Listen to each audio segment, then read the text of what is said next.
Yo, call me a brand new dude. I pull it up when I stay. Hey, everybody, what's up? Welcome back to the Games Kids. Today, and only today, we are here with the rare Spider-Man review. And I think the reason I wanted to do this is because, one, I watched Brand New Day, so I'm hyped. And two, I feel like, and you guys can attest to this, Sonic fans and Spider-Man fans are like soul linked. I feel like if you like Sonic, you like Spider-Man. And so I figured, with everybody just watching this movie and everybody hyped on it, I figured it's time for us to yap about it. So this is going to be, by the way, a full spoiler review. This movie's making a gajillion dollars weekend one. You're all watching it. I know anyone watching a video like this just wants to know everything about it. So this is going to be a spoiler video.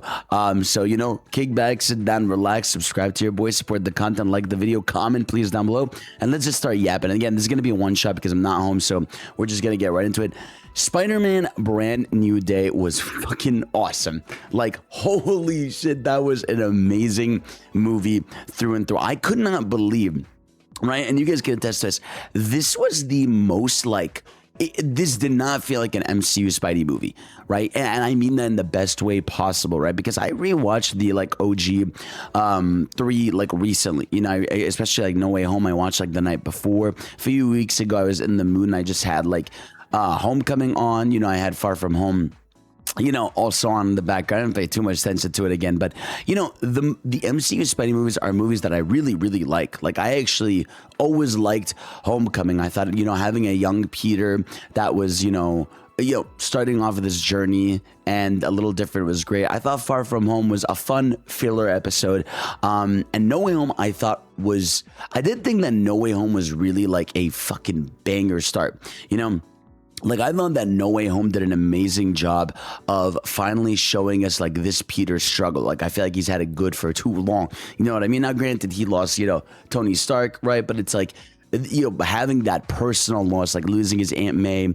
And I thought that No Way Home did a good job of really, being a Peter movie while also, having, a Toby. But when I watched it again, I was like, okay, this is still MCU, in terms of the humor, in terms of the style of it, right? But going into this, just the first 5 minutes of it, it's night and day, bro. It is night and day, from the shots they do, right? From the music, from how gorgeous it looks, from seeing Peter finally be Spider-Man, it brought a tear to my eye how cool it was. I think the biggest compliment I can give the movie was that, and something that always stuck with me about the Spider-Man movies was that the original trilogy, when it was done, they described it as, hey, this is how he becomes Spider-Man. This is his origin story, which, a little much to have 3 origin story movies. But, this movie really made me understand that, because now I'm oh my God, he has way more of a New York accent now. You know what I mean? He's cooking, he's through and through the Spider-Man of the city. You know what I mean? That's something that's really so cool to me, is that he is the Spider-Man of New York. He walks around the city, people know him, you know what I mean? He goes to his bodegas, right? Every day he has this routine. And one thing that really I loved about this movie was just how isolated he was. I know it sounds crazy. I know the joke is that people love when Spider-Man suffers, but he really was suffering in this movie. He was a loner, right? He was cooking bad guys, he was the hero of the city. There wasn't any of this propaganda is Spider-Man good or not? But he truly was a New York City champion. And I was so shocked. The movie is, I don't know how they do it. They do such an incredible job of this is in New York. You know what I mean? It's there's no outside of it. It never feels bigger than that, and even with the cameos and stuff that we'll talk about, it always felt grounded within the city, no matter what. Because even No Way Home, the movie, it's not really about being a city hero. He is conveniently, right? But it's this movie truly felt he is in the streets of NYC. It was really fucking good. Now, dude, there's so much I want to talk about. I wanted to just first talk about the swinging, right? Because I think, and I've talked about this on stream videos and stuff, I think you all agree with this. Sonic and Spider-Man share the same fan base style, and I think you guys all can attest to this, where when they do a new move, right? You get excited when they just their movement style is exciting and fun. And oh my god, the shit they were doing with Peter here, you know, like in the versus Hulk fight where like the camera is spinning as he's like swinging around, the building. You get the first person POVs, even like that one scene at night after he sees him losing MJ, you know, when he's kissing another girl and he's legitimately like swinging across the city, crying, falling down the sky. Like they filmed such banger shots, you know what I mean? Like, and it's like, as someone who recently watched like the other movies, the swinging difference is like night and day. You know what I mean? With the other director, it did feel like, I'm looking back, you know, the swings are much more like you feel the CGI. You know, it's like very much like you can tell like there's a very plastic feeling to a lot of the swinging and movements.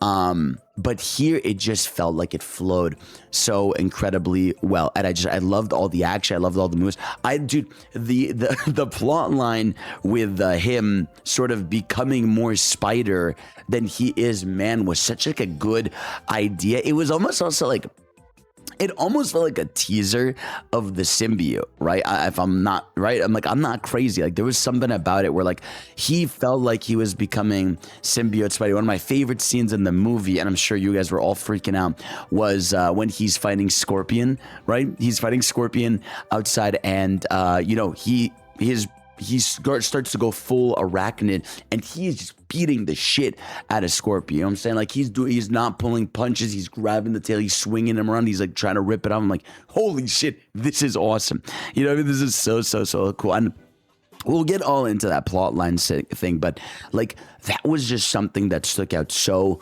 much to me. It was just like, I loved how they did these plot lines that really emphasized that like, yo, you're not being Peter Parker and Spidey. You are really being just Spidey, and it's not healthy, you know. And I think he's working with the police, which is really cool. He has this dynamic with this police lady, and I thought that was super cool. That like, yeah, he's kind of working with the police, but you know, it's kind of like under the nose because she, you know, tells him things he's not supposed to know, or he says things that he's not supposed to tell her.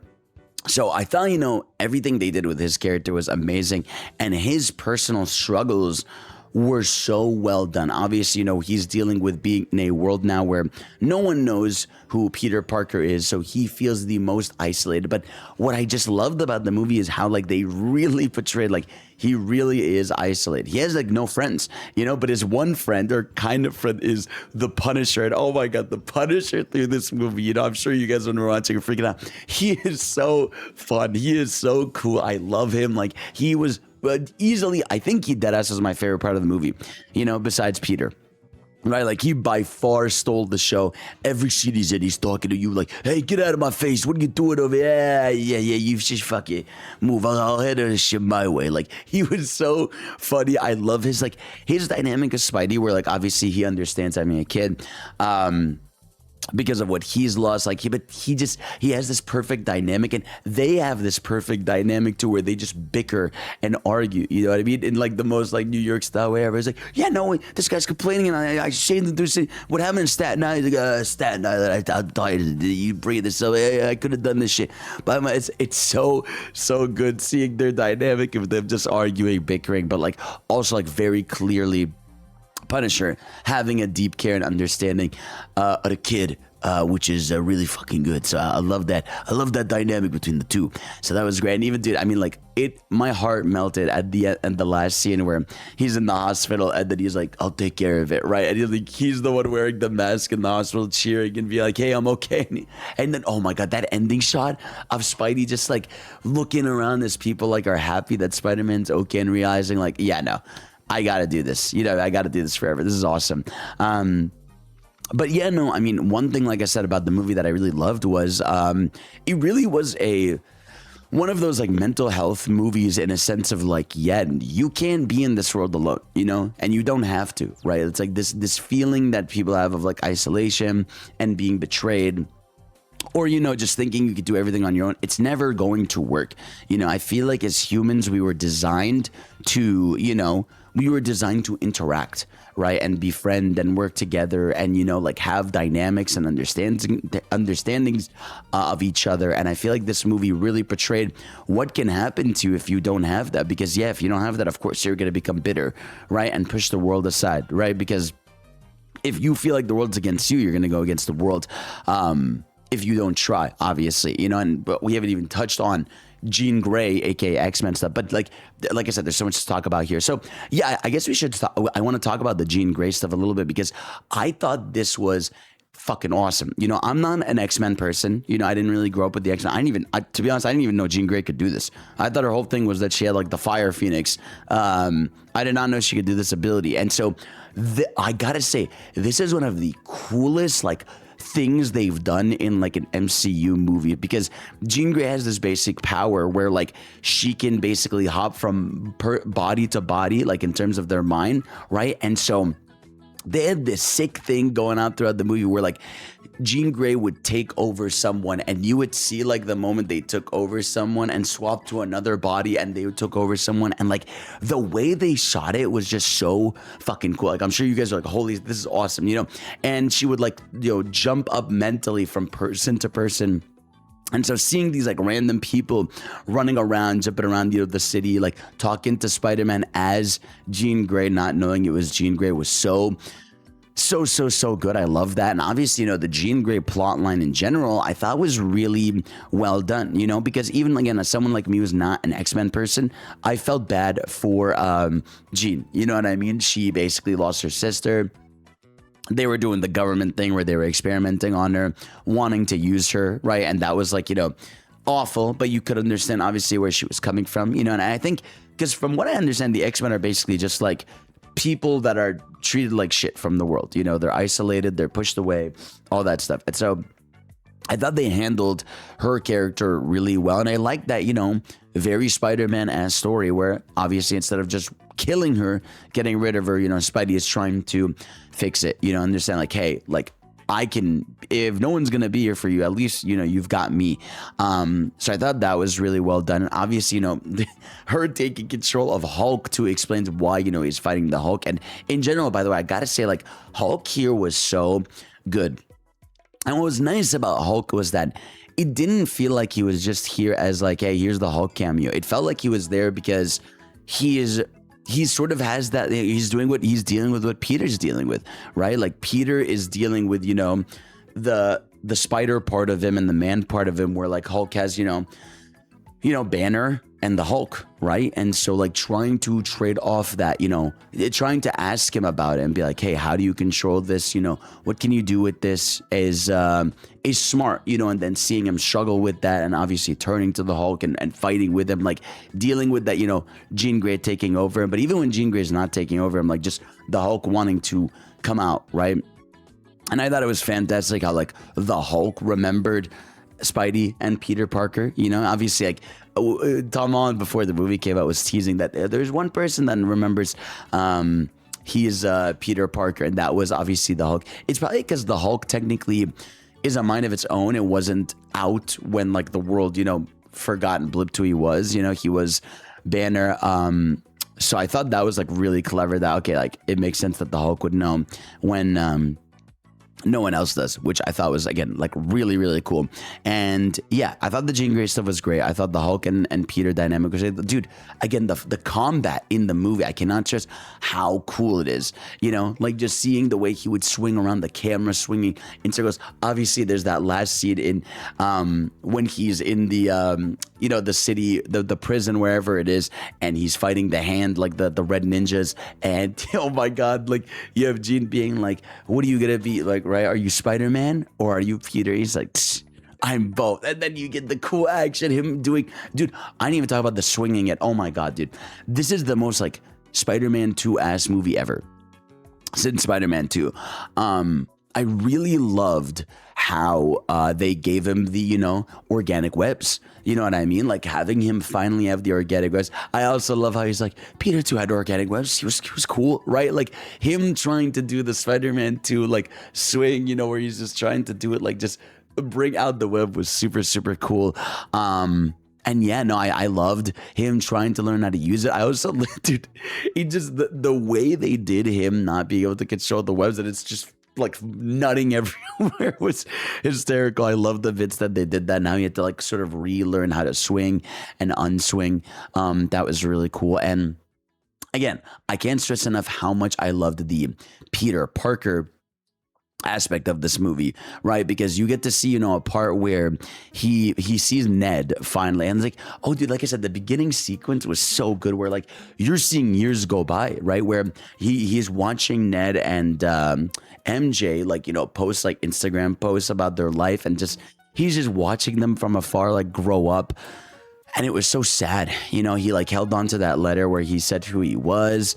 And I thought like just that early part of the movie was like so sad, but also so cool because you're seeing like all like the comic shots and everything that was super dope. But obviously, MJ is a big part of this movie, right? At some point, like, he's trying to figure out if he should tell her or not.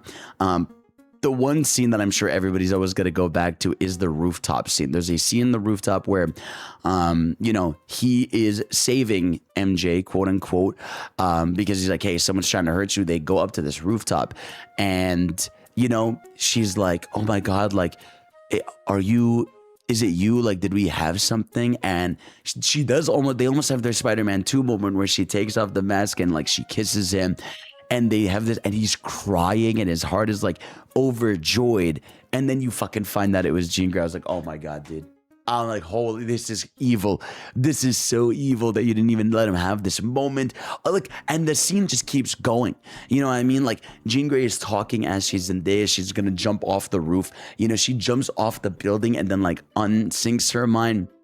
It was just such an incredible scene. Like it's dark, it's sad, it's it's betrayal. Like you again are seeing Peter pushed to his limits in this movie, you know what I mean? And I thought they just did an incredible job of displaying that, sort of trying to rekindle his relationship with MJ when he's saves her and he brings her to Frank's house for the Punisher, and he just sits there. He's like, "Don't touch anything. It's my place. You want some chili?" I just loved him so much. But you have the later scene in the movie that was really sad, where she finds the letter, and he confesses. He's like, "I'm so sorry. I hid this from you. I had to protect you. I lost someone in my life. And I love you, right?" And she's like, "Dude, I mean, I don't love you. Like, I don't know who you are, and I'm so grateful you saved the version of me that you did, but that's not who I am now, and he's technically also dealing with the fact that he didn't tell her 4 years ago, because I feel like had he told her right that day at the cafe, it would have taken time to rekindle it. But I think she could have grown up with her MIT life and grown to understand and be him. But it's been 4 years for her too. She's grown up. She's been to college. She's finding a job. Like, she's lived years now without needing him. And so he's dealing with not only the consequence of like obviously everyone forgetting him, but like the fact that like he didn't tell her, right? And in general, like the whole movie is a lot of him basically not dealing with the fact that he doesn't want to make friends, even to the point where like the police working with him, the lady's like, you need a life, I mean, you're gonna like burn yourself out here. It's gonna be like awful. But I did find it sweet how by the end of it he like learns that okay, her being safe and being part of his life, at least for now, probably is enough. You know what I mean? Like she's part of his life. She's willing to at least be friends. One of my favorite scenes is she's like, do you want to see Ned at least, right? And like Ned and him like rekindled their like a friendship in a sense really well, because Ned is obsessed with like Spider-Man. He walks in as Spider-Man. They're like hanging out there building Legos and all that. And one of my favorite scenes is like the final scene of the movie where Peter sees like Ned at this cafe and he's like, I'm Peter, right? And then they do the handshake, and then they do like the secret handshake that they like always do, and he's like, Peter, and then it ends, right? Like, what did you guys think of that? Do you think that's it? Like, I think he remembers, and I don't think that was, because I was like, wait, is he just saying that because like he remembers that MJ said his name was Peter Parker, or did he say it because like boom, he's got his memory back? We know technically that Ned like might have linked to some magic because of, you know, him using the Doctor Strange ring, so maybe he has that kind of like buff with him. Either way, I think the spell snapped for him. I think something snapped where he figured it out. I think the muscle memory of like that handshake was also like boom, that's all he needed. So I thought the way they handled like all the plotline stuff with MJ and him was amazing. Like I said, I thought the Hulk stuff was great. And again, on the Jean Grey stuff, I really thought they did a good job of handling her as like the villain of the movie. I thought, again, the gimmick of her, you know, taking over minds through the city was shot really well, and I thought it was a really cool idea. Like I just loved that. I thought the hand was going to be like a big part of the movie, you know, the red ninjas, but they were not. They have another villain who's basically, you know, one of those head of the police people. And, you know, as always, he does things like, we can recruit the bad guys, you know, and use their powers, right? But obviously, you know, it turns out he's an asshole. So not shocking there. One thing I wanted to shout out that I really loved, Yelena. Yelena, first of all, she's the GOAT. You know what I'm saying? She is so fun. I really do think like Yelena is probably one of the best characters they've ever had. Like she literally has a meeting with Spider-Man in like a hot tub, and she's like, this is my office. You want to talk to me? You know, strip down, you know, sit down in the pool and do the meeting with me. And I love how she just makes fun of. She says, you need friends. But she's also trying to help him. She's a very smart character as well. But like, I love Yelena. I loved her cameo. I loved, you know, him in the bathtub scene with the shirt off, but with the mask on. It really is like insane how much like he is like, I'm keeping this mask on no matter what. You know what I mean? Like that was something about the movie that I thought was really cool. Was just seeing just how much he feels the need to isolate. You know, he doesn't want to tell a single person, because we all know, you know, that this is the whole thing that Spider-Man struggles with. You know, it's like the more people know he's Spidey, the more he's in danger. But it's also up to those people to decide like, hey, I'm cool with that and I want to be your friend. As opposed to you taking that agency, right? Which, you know, is one thing that he deals with MJ, where she's like, well, that's not your choice. You know, I told you to come find me, right? And you said you would. And so you not doing that is like, I told you I could handle it. You didn't trust me. So obviously that's obviously a big part of Spider-Man. We loved seeing, and like I said, the swinging in the movie was just so cool. Like, I think that's something that I just really cannot stress enough. I loved the swinging, right? Whether it was the swinging at night in the rain when he's sad, whether it's even he's holding MJ and he's doing like the thwips, you know, one by one, whether it's, you know, the set piece in the beginning where he's putting the mask on, he's like, I'm Spider-Man, and he's like doing the flips and the jumps around the city. There's so many references also to Spider-Man PS4, right, where he's doing the finishers, where he does the thing where he launches people on the side of a building and webs them on him. The car chasing, right, where he has his rope at the back of it. It literally, like, while I was watching the movie, I was like, I need to download Spider-Man.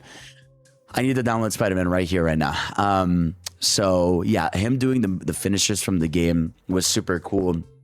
Loved that. I loved that early set piece again, where he's just doing the street level shit, you know, and like seeing every time he's like pulling between two webs or like, you know, struggling. Like he's so cool. I really did feel like this movie through and through felt like one Tom Holland's like my favorite performance by him, like, because you see him smile, you see him depressed, you see him like joke around obviously when he's fighting certain enemies. I did think like some of the jokes didn't really land as well, you know, like there's the scene where he's fighting there, he's like, do you guys stretch? I really need to stretch. Like, it's like the fact that they would just kind of stand there is not really, you know, logical, but it's fine, you know what I mean? But I did think for the most part the humor hit. The humor was at its best though when it was his dynamic with Punisher. When him and Dynamic are going back and forth, that's when like the humor of the movie is at its peak. And it's really, again, to be fair, for the most part, it's not a funny movie.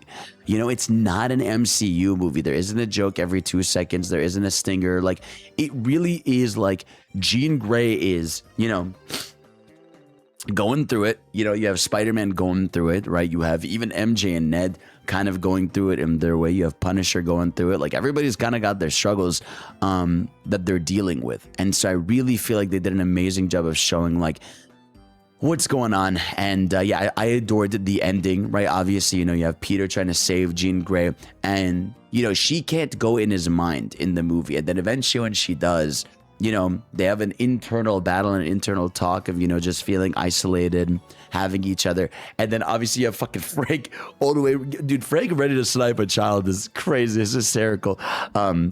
But I thought that was super cool, you know, how he takes the bullet for her. I didn't think he was gonna die. Like, obviously I was sad. I was like, there's no way, you know. Maybe it's because I've seen too many interviews where it's like, yeah, I'll be on as much as you'll have me and all that stuff, but they're not gonna kill off Spider-Man, at least like this, you know, not early.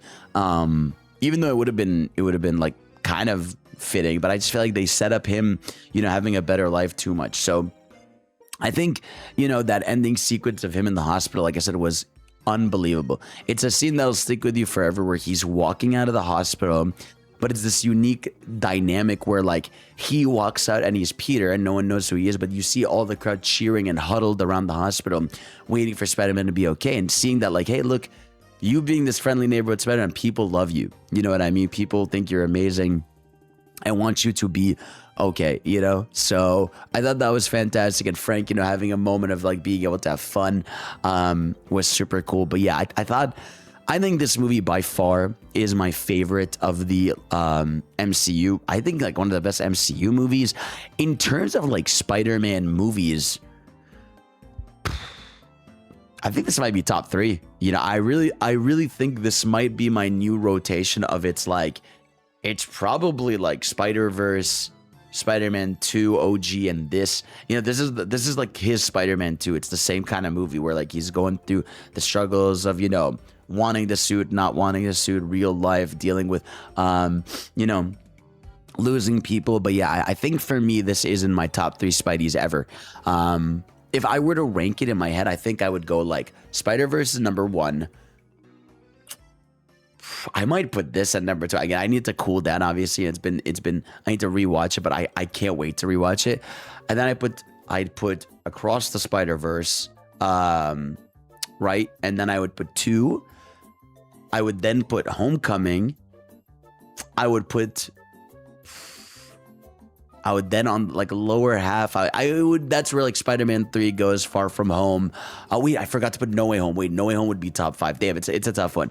It's really tough. But I need, you know, I need to do it. I need to do it like with like a visual. You know what I mean? I need a visual, because I think I thought about this the other day. Hold on, let me do Spider-Man movies tier list here. Let me grab it. We're gonna do this live in this video as I'm you know, figuring this out over here. So we're gonna do it like this, right? So we've got all these Spidey movies right here, you know, and here let's see what we've got here. So I'm gonna do it like this, right? Here, this is what is it? Why is this list like this? What the hell? Why somebody give me a better list than this? Come on now. Spider-Man movies tier maker. Come on, give me a better one. All Spider-Man movies. There we go. Here's a better one. Okay, awesome. Awesome. They don't even have the new movie on there. Dude, what's the point of existing? You know what I mean? Like, what's the point of existing? Okay, I found. There we go. Okay, so this is Across the Spider-Verse. Across the Spider-Verse is an S tier movie. Spider-Man Brand New Day, I think, is better than it, to be honest with you. I think Across Spider-Verse has the struggle that because it's the second movie, things aren't done yet. Far From Home, for me, it's a B tier. I enjoy the movie, but it's a filler episode of Spider-Man, and that's okay. This is a Homecoming, A tier. I love Homecoming. I think it's a super fun revival. Having a young Spidey. Spider-Verse is just an S tier, absolute masterpiece. I adore that movie through and through. No Way Home, I still think is S tier. I love No Way Home, even on a rewatch of it. I do think it loses its luster on like a second and third watch, to be honest with you, because I've watched this movie like 4 times. I'm gonna put it top of A for this movie. Spider-Man 1 goes in A also. Spider-Man 2 is S tier. I think I'd put Spider-Man 2 here. Spider-Man 3, this is my guilty pleasure. I love Spider-Man 2. It's A tier for me. Amazing Spider-Man, I think is bottom A. I really like it. And then yeah, Amazing Spider-Man 2 is like a C for me. I think this is how I would rank these for now, you know? But obviously in the comment section below, please let me know what you guys think of this. And let me know, I mean, obviously what you thought about the movie. Because obviously I'm like geeking out, I'm freaking out. I thought it was fantastic. I couldn't believe how much of a Spider-Man ass movie that was. from the struggles to the laughs to how it was shot. By the way, it looked gorgeous. It was like a really good looking movie. Some of the shots were fantastic. Like, it was all just pure Spidey, pure hand-to-hand combat in most of these fights. Like, it was so good. Everything was great. Jean Grey was great. Hulk was great. His life, you know, dealing with that personal struggle. The Punisher, 10 out of 10. Like, I adore this movie. I think it's fantastic. And yeah, I've just been gushing about this for 30 minutes. If I were to talk about like a flaw I would have with the movie, there were some moments where I felt like, damn, this is like still going. Maybe that was just me. And I do feel like, you know, there's some stuff about the movie where it's like, huh, okay, like, you know, Jean Grey, is this just like, I feel like having a character be like a X-Men starter as the villain, it's like, okay, it takes a little bit away from like this being full Spidey. But again, I thought they did her story really well, and it fit into narratively how Spider-Man was dealing with his own mental struggles, you know, whether it was, you know, becoming full Spider versus man in there. So either way, fantastic movie. Shows Peter gotta be Peter, Spidey gotta be Spidey. Gotta find a way to balance the two. And fantastic stuff. So guys, let me know in the comment section below what you guys thought. I love you. Thank y'all for watching. And of course, I'll see y'all next time. Peace out.